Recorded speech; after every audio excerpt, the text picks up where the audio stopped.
सयाणों के बल सुनाले पर मेरा मासूना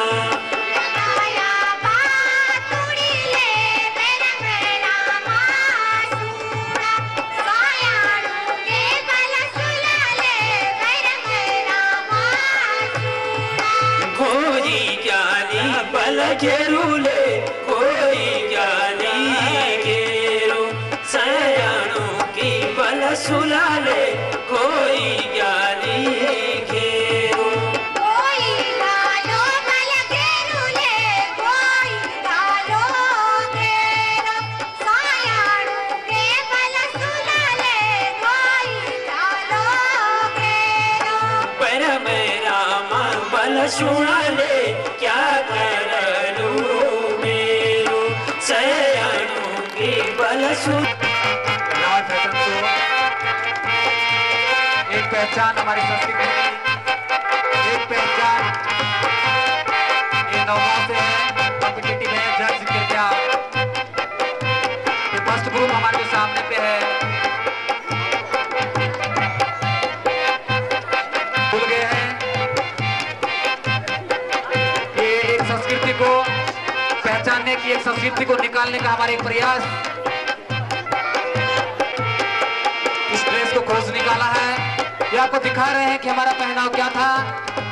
आज जो हमारी संस्कृति है कितनी बदल गई है, ये सीधा प्रमाण है कि इनके हाथ में जो स्थानीय भाषा में उसको ठोरवा कहते हैं, उसी चीज से बना हुआ इन्होंने आपके सामने जो पहना है ऊनी वस्त्र में है। और इस प्रस्तुति के बीच में शायद आप लोग इन्हें पहचान गए होंगे, ये थे नौगांव से अमित, थारी से ममता। जोरदार तालियां आप लोग इनके लिए बजाएंगे। हमारा एक प्रयास कि हमारी संस्कृति कैसे निकल आए। वास्तव में हम लोग हमारी जो संस्कृति है इसको भूल रहे हैं, इसको एक खोजने का प्रयास हम लोगों ने सोचा कि हम लोग वास्तव में जो हमारी संस्कृति उसको भूल गए हैं। ये घास पत्ती चारा ये हमारे रीति रिवाज है, ये हमारे रस्म है जो ये बच्चे दिखा रहे हैं। ये पहना हम भूल गए हैं। ये बरमी कमल आप शायद देख रहे हैं इनके सर के ऊपर, आज ढूंढ के नहीं मिल रहा है। इन लोगों ने कड़ी मेहनत से किस ढंग से अपने को यहाँ पर लाया है। मेरा आपसे निवेदन कि आप जोरदार तालियों से इनका स्वागत करते रहेंगे। ये हमारा पहनाव, एक छोटी सी बालिका ने कुर्ती घाघरा यहाँ पर पहना हुआ, ये रवाई की संस्कृति है, यहाँ का रिवाज है। और उसी को एक छोटा सा बच्चा, एक उसके दिल में एक ललक है, एक जिज्ञासा है कि हमारी संस्कृति निकल आए। मेले का एक उद्देश्य है कि छिपी प्रतिभाओं को आगे लाए, ये लोग कर रहे हैं। जोरदार तालियां आप इनको करेंगे। आप यहाँ पर देख रहे हैं इसमें बच्चे हैं, अध्यापिकाएं हैं। आप लोग जोरदार तालियों से, हमारा एक बुजुर्ग जब मेहमानी में जाता था उसकी आदर खातिर कैसे होता था, उसके हाथ में एक लट्ठा होता था। ये पुराना से पुराना सिस्टम, पुरानी से पुरानी संस्कृति, एक प्रयास किसी मेले का कि उजागर हो। हमारी जो नई पीढ़ी है शायद पहली बार देख रहे होंगे कि हमारा पहनाव है विशेष, जो हम रवाई कृषि मेले की बात कर रहे हैं, ये यहाँ की कृषि है, ये यहाँ का संगीत है, ये यहाँ का पहनावा है, ये रिवाज है। ये अपने वेशभूषा में अपने को थिरकने के लिए सांस्कृतिक विरासत जिसे हम खो चुके थे उसे जो है पुनः जागृत करने के लिए जो है आप लोगों के सामने जो है ये फैशन शो का कार्यक्रम जो रखा गया था, इसी के संदर्भ में मैं एक छोटा सा गाना जो पेश कर रही हूँ।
चार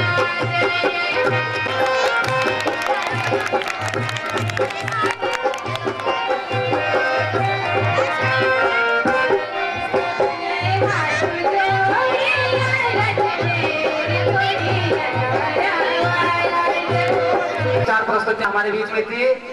समय के अभाव के कारण कई प्रतियोगी इसमें सम्मिलित नहीं हुए, जैसे कि हमारी परिवार साहब पूरी तैयारी थी, लेकिन उन्हें समय उचित नहीं समझा, वो मंच पर नहीं आए। कई लोग यहाँ पर थे, उन्होंने मानवेंद्र शाह के सुपुत्र महाराजा मनुजेंद्र शाह जी को कृपया मंच पर आए और हमारी इस जनता को अपने उद्गारों के द्वारा प्रेरणा प्रदान करें। आदरणीय बहुत महत्वपूर्ण होना चाहिए। आजकल जैसा हम सब लोग पाश्चात्य देश के पीछे है, उनका संस्कृति के पिछाड़ी भागा नहीं आ इन मेला से हमारा अपनी संस्कृति देखना को एक झांकी मिल रही है और आने वाला पीढ़ी है जो बताना चाहना छन कि हमारे क्या क्या संस्कृति छन। एक बार तो मैं आप लोग सबसे जो आया छन बहुत बहुत धन्यवाद देंदू और इतना सुंदर कार्यक्रम होगी। आज मैं तो भी दवाई घाटी को जो संस्कृति है वो देखना को एक झलक मिली। आप सबसे बहुत बहुत धन्यवाद। और मैं जानता हूँ कि आप मैं तो यार सुनना तो नहीं आए, मैं एक रोमांच कार्यक्रम देखना आया था। एक वास्तव में आपको बीच में खड़ो नहीं हो लो, आपको समय नहीं ले लो, फिर भी आपका बहुत बहुत धन्यवाद। आपने मेरे इतना प्यार से अभिनंदन करे। जय हिंद। विश्व में प्रसिद्ध है और महारानी साहिबा को, विजयलक्ष्मी जी को, मनुजेंद्र शाह जी को स्मृति चिन्ह प्रदान करते हुए हमारे रुद्रेश्वर मंदिर समिति के अध्यक्ष, धन्यवाद हमारे मुख्य अतिथियों का जो आज हम लोगों के मध्य आए। मैं डायरेक्टर के रूप में काम करता हूँ। तो पहले मैं ये बता दूं कि ये आत्मा परियोजना क्या है। देखिए, पहले जब जो है हिंदुस्तान पाकिस्तान बना तो सारा पानी जो था वो पाकिस्तान की तरफ चला गया, जितनी नदियाँ थी। तो उसमें हुआ ये कि यहाँ पर एग्रीकल्चर में इतना उत्पादन नहीं होता था कि हम लोगों के लिए खाने के लिए पैसा हो, तो इसलिए ग्रो मोर फूड के मुंशी थे उस वक्त, उन्होंने ग्रो मोर फूड एक योजना में, इसके अध्यक्ष जो है डीएम साहब है, मैं सेक्रेटरी हूँ, सीडीओ जो है वो उपाध्यक्ष हैं। तो क्योंकि मैं जहाँ भी जाता हूँ और तो वहाँ होता ऐसा है कि लोग कहते हैं कि आपका एनजीओ है। हमारा कोई एनजीओ नहीं है, एक गवर्नमेंट ऑफ इंडिया का प्रोग्राम है और डीएम के अंडर में ये चलता है। इसका सिर्फ मकसद ये है कि जो लोग चाह रहे हैं जहाँ पर स्थान विशेष पर वही काम किया जाए। जैसे कि अभी वो इंश्योरेंस वाले आ गए थे, पहले हम धान का इंश्योरेंस कर रहे हैं, तो उनको यही नहीं मालूम कि ऊपर के इलाके में धान होता ही नहीं है। तो जहाँ जो चीज़ मतलब विशेष है उसी के हिसाब से ये प्रोजेक्ट जो है ये बनाया गया। तो इसके बारे में ये हमारे यहाँ पर जो बीटीटी टीम है उसके ये ब्रजभूषण जी एडीओ हैं, ये बैठे हुए हैं, ये सचिव हैं और अध्यक्ष हैं इसके फार्मर्स। इसी बीच में हमारे बीच में सरनौल का जो पांडव लोग हैं वो आ रखे हैं। मैं स्वागत कमेटी के जो सदस्य हैं उनसे अनुरोध करूँगा कि उन सभी का स्वागत करें, क्योंकि ये हमारे इलाके की एक विशिष्ट धरोहर है, विशिष्ट पहचान है और इन्हें देवताओं के रूप में पूजा जाता है। तो उन्हें जो हमारे आयोजक समिति के सदस्य हैं कृपया उचित सम्मान दें, उनका स्वागत करें।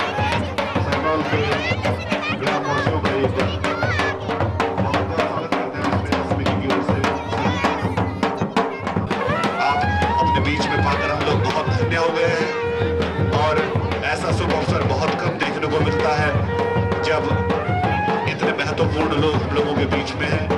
और यहाँ मैं क्षमा भी मांग रहा हूँ हमारे बहुत वरिष्ठ वैज्ञानिक डॉक्टर शर्मा जी, मैंने कुछ योगदान दिया है, करते हैं। बहुत बहुत धन्यवाद उनके यहाँ पधारने का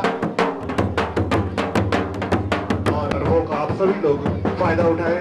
डॉक्टर शर्मा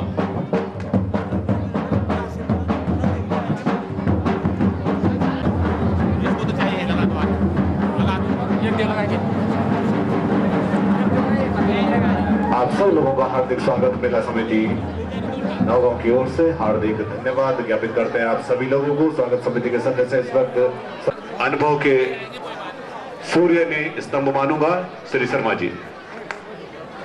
और जैसे कि मैं आपसे बात कर रहा था, अभी आपके समक्ष ये पांडव दल आया है सरनौल से। ये बहुत खुशी की बात है कि आपने जो किसान मेले के साथ साथ ये अपना सांस्कृतिक जो धरोहर आपकी धरती है उसके लिए आप बधाई के पात्र हैं।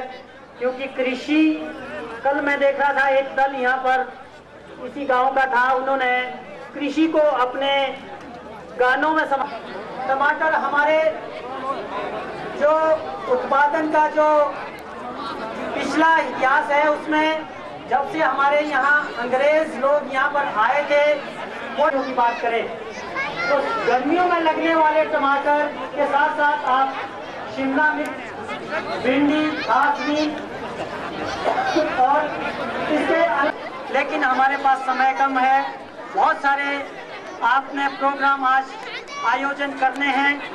तो प्रमुख तौर पे मैं आप लोगों को सलाह देना चाहूँगा कि जो हमारी सब्जियां हैं जिससे आप ज़्यादा से ज़्यादा अपना आर्थिक लाभ कमा सकते हैं, आपके पास जो खेती है, आपके पास जो खेत हैं वो इतने अच्छे हैं, उसमें पानी की पूरी व्यवस्था है, तो आप सब्जियों का जितना ज़्यादा उत्पादन कर सकते उस समय बुला सकते हैं जिस समय आपकी फसलें खेतों में लग रही है, उसमें जो समस्याएं आ रही है उसके लिए हम उसी समय खेतों में आकर के आपके वहाँ पर बीमारियों के बारे में निदान कर सकते हैं, खादों के बारे में आपको जानकारी दे सकते हैं।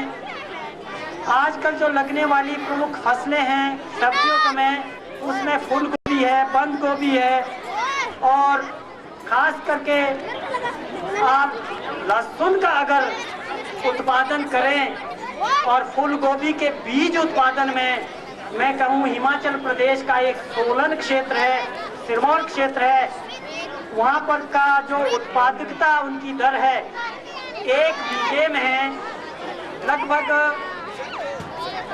50 से 70 किलो के मध्य में बंद गोभी का उत्पादन, बीज उत्पादन हो सकता है। और वो कंपनियां आपको बीज देगी, आपको तकनीकी जानकारी देगी, नर्सरी लगाने के बारे में तकनीकी जानकारी देगी, और जो सरकारी संस्थाएं हैं जैसे कृषि विज्ञान केंद्र है, आपका एग्रीकल्चर डिपार्टमेंट है, कृषि विभाग है, वहाँ के जो पदाधिकारी है आपको उसके बारे में जानकारी दे सकते हैं। और जो आप जो आपका फूलों गोभी बीज उत्पादन है, मेरे ख्याल से यहाँ की जो जलवायु है जैसे पुरोला है, नौगांव है और अन्य जो यहाँ के आसपास के क्षेत्र है जहाँ पानी की व्यवस्था समुचित है, हम पिछले साल पुजाली गए थे, वहाँ बहुत अच्छी खेती हो सकती है, बीज उत्पादन हो सकता है। पर आपको शुरुआत करनी पड़ेगी, लहसुन की खेती की शुरुआत करनी पड़ेगी। पार्वती एग्री फाउंड पार्वती 2 जो एक किस्म है उसमें 200 क्विंटल प्रति हेक्टेयर यानी कि 12.5 बीघे से 200 क्विंटल अगर आप लहसुन तैयार कर सकते हैं तो आपकी आम। धन्यवाद, बहुत बहुत धन्यवाद डॉक्टर शर्मा जी। और मैं स्वागत करना चाहूंगा यहाँ पर परियोजना निदेशक श्री बुडोला जी हमारे मध्य में हैं। वो अभी हमारा दल 10-15 दिन पहले कुरुक्षेत्र गया था जहां पर महाभारत की रणभूमि थी। वहां पर हमने अपने उत्तरांचल के लोक गीतों लोक नृत्यों की प्रस्तुति थी। उसके वहां से हम पटियाला गए, पटियाला से दिल्ली गए, और ये सौभाग्य है कि पहली बार हम नौगांव में आप लोगों के बीच में उपस्थित हुए हैं और हमें ये शुभ अवसर मिला है। तो जैसे कि हमारे पहाड़ों की परंपरा है, किसी भी कार्य को शुरू करने से पहले ईश्वर का नाम लिया जाता है, तो हम भी गणेश वंदना के साथ अपने इस कार्यक्रम का प्रारंभ करते हैं। तो देखिए आप गणेश वंदना।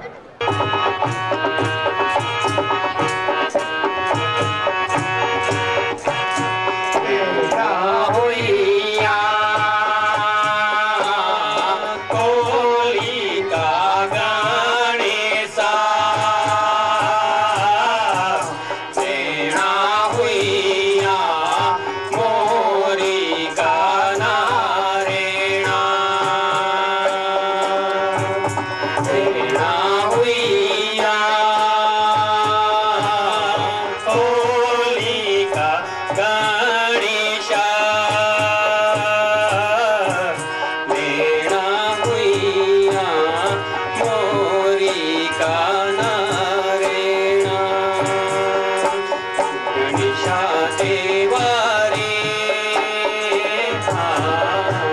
गणेशा देवा रे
बाबा रामदेव भी कहते हैं जो जितनी ज्यादा तालियां बजाएगा उतना ज्यादा उसके हाथों का व्यायाम होगा। और यहाँ पर हमारे वैज्ञानिक भी आ रहे हैं, वो आपको जानकारी दे रहे हैं, जानकारियां भी दीजिए। जानकारियों का सही प्रयोग कीजिए, उल्टा प्रयोग मत कीजिएगा। जैसे कि परसों हुआ क्या, डॉक्टर तोमर के यहाँ एक मरीज गया, बुखार आ रहा था और डॉक्टर तोमर ने उसको देखा और उसको कहा ये ले गोलियां और इसको गुनगुने पानी में खाना। और थोड़ी देर में मैंने देखा वो आदमी आ रहा है मुंगरा पुल से और नदी में जाके खड़ा हो गया। भाई बड़ी अजीब सी बात है। मैंने कहा भाई तुम नदी में क्यों खड़ा हो रखा? मैं भी नीचे गया, मैंने उससे पूछा है ना फंसी तो कहा लगू करना है का? अरे डॉक्टर तोमर ने बोलिए गुंडो गुंडो को पानी वहां खाया बोला आई हुआ छाला था। तो ऐसी ही जानकारियां आप ना ले भाई। बहरहाल अब जानकारियां भी आप सब लोग ले यहाँ पर, और सारा कार्यक्रम एक साथ चलता रहेगा। थोड़ा नमक भी होगा, मसाला भी होगा, दाल भी होगा, भात भी होगा, एक बढ़िया इंटरनेशनल फूड खिचड़ी बनेगा आप लोगों के सामने। बहरहाल यहाँ पर मैं अभी बुला रहा हूँ ठाकुर अमित चंद जी को, कृपया वो मंच पर आए। हमारे हिमाचल प्रदेश से आ रखे हैं एक कृषक भाई, और इनसे अनुरोध करूंगा कि समय सीमा को ध्यान में रखते हुए अपने विचार व्यक्त करें। ठाकुर अमित चंद जी ये हिमाचल प्रदेश के एक कृषक हैं और बहुत प्रगतिशील कृषक हैं। कृपया इनसे इनके अनुभव का लाभ जरूर लें। पर ये शहरी, पता नहीं शहरी बोलते हैं शायद, वहां पर हम गए तो वहां पर हमने काफी किसान वहां भी उससे सेब के बारे में भी बहुत पीछे हैं। जैसे खासतौर पर वहाँ ट्रेनिंग प्रूनिंग के बारे में लोग बहुत कम जानते हैं, क्योंकि सेब ठीक है, वहाँ इतने अच्छे हैं, लोगों के बागवान भी अच्छे बागवान हैं, पर वहाँ ट्रेनिंग प्रूनिंग की बहुत समस्या है। फिर हमने उनसे बात की कि भाई आप स्प्रे क्या करते हैं, कौन सी फर्टिलाइजर डालते हो, उसमें भी अभी काफी अनभिज्ञ हैं। तब हमने बात की उनसे कि भाई पहले तो आप आजकल जो ट्रेनिंग और प्रूनिंग का काम हमारे हिमाचल प्रदेश में बहुत जोरों से चल रहा है। फिर उसके बाद तौलिए बनाने की तरीका भी यहाँ ठीक नहीं है। लोगों ने हमसे कहा कि यहाँ तो हमारे पौधे सारे सड़ जाते हैं, इसमें रूट रॉट का अटैक लगता है, तो वो भी हमने उनको पूरी बताई। आज हिमाचल प्रदेश के जितने भी हम बागवान भाई हैं, हमें जो प्रशिक्षण मिला, हमें भी हॉर्टिकल्चर यूनिवर्सिटी नौणी वालों ने दिया। जगह जगह मेले लगाए गए। जब भी कभी जरूरत पड़ती है तो हम डॉक्टर को अपने वहां भी बुला लेते हैं, घर में भी अपनी जानकारी के लिए। तो ये सारा श्रेय जो जाता है हमारी हॉर्टिकल्चर यूनिवर्सिटी नौणी को जाता है, जिन्होंने हमारे बागवान भाइयों को बहुत अच्छी तरह से प्रशिक्षण दिया। वैसे तो ज्यादा मैं नहीं बोलूंगा, क्योंकि हमारे वैज्ञानिक यहाँ बैठे हैं जिन्होंने हमें प्रशिक्षण दिया। एक बार भी आज से 5 साल पहले यहाँ से नगांव से एक टीम आई थी हमारे जहाँ मैं रहता हूँ, मध्यान्हा से मैं बिलोंग करता हूँ, शिमला से 50 किलोमीटर दूर है। तो 15 आदमी की टीम लाई थी हाथ वालों ने। हमने उनको बड़ा अच्छा प्रशिक्षण दिया, अपने बाग में ले गए। उनसे ही हमने, बल्कि हम तो कैंची भी नहीं देते लोगों के हाथ में जिनको एक्सपीरियंस नहीं है, पर हमने बोला, मैंने कहा आप सेब काटिए हमारे, हम बताते हैं आपको सेब के बारे में कि सेब कैसे काटने हैं। तो 5 दिन तक हमने उनको प्रशिक्षण दिया और काफी लोगों ने जानकारी वहां से हासिल की। काबिल दिखने के बाद भी पूरी नहीं हो सकती है और अपनी बात पहुंच जाए आप लोगों के दिलों तक, बस इस साल यही कामना है। तो अब आप लोगों को थोड़ा सा हम लोग रवाएंगे कि बेसिकली तो लोग और जितने भी दर्शक हैं अच्छे दर्शक होने का परिचय दें, सिर्फ हो जाइए और ध्यान रखें अपनी सुविधा के साथ दूसरे को कष्ट नहीं पहुंचाना है। देवो भाव से सांस्कृतिक दल और ये प्रस्तुत करने जा रहे हैं रमाइच।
की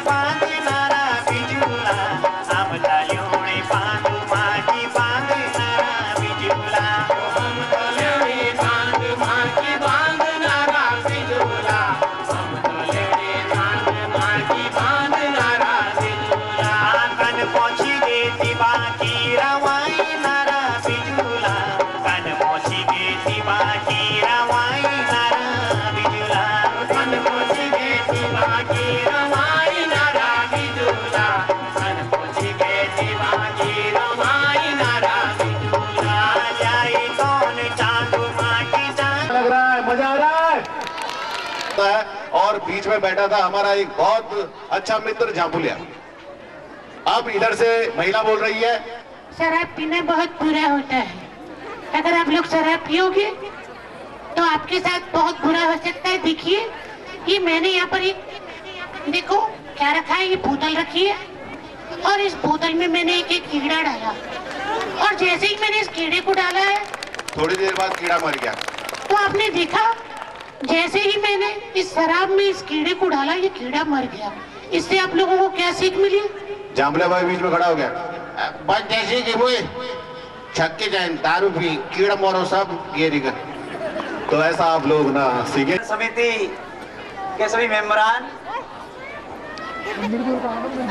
और इस नौगांव में आयोजित राजकीय इंटर कॉलेज परिसर में आए हुए सभी दर्शकगण, आत्मा परियोजना के निदेशक डॉक्टर अतैया जी, उनकी मोहतरमा पंतनगर विश्वविद्यालय प्रधानाचार्य से अवकाश प्राप्त मिसेस अतैया एवं समस्त उपस्थित माताएं, बहनें एवं नन्हे मुन्ने बालक, मैं सभी का इस मंच से हार्दिक स्वागत करता हूं, क्योंकि एक ऐसा मंच